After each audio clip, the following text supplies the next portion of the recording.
right now. This is impressive if I do say so myself. Look, Mom, I made it. All right, guys, we are going to show you a bench press today in honor of the holiday season. Relax, bro.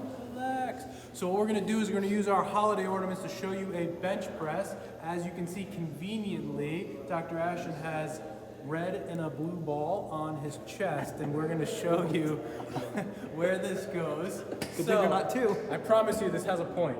Hold on, let me put my other balls down. So, the balls represent where most people bring the bench when they're bench pressing. So, Dr. Ashton, lift up the bar.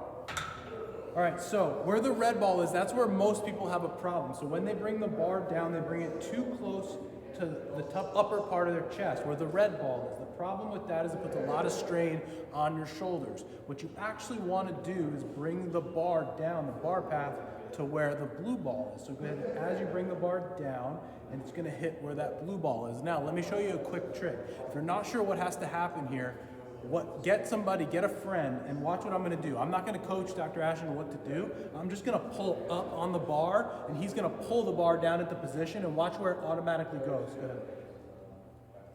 When he pulls the bar down and creates tension, it automatically goes to the right spot versus show him the wrong way to do it again.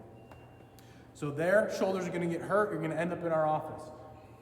Here, you're going to get massive guns like Dr. Ashton. Have a good one.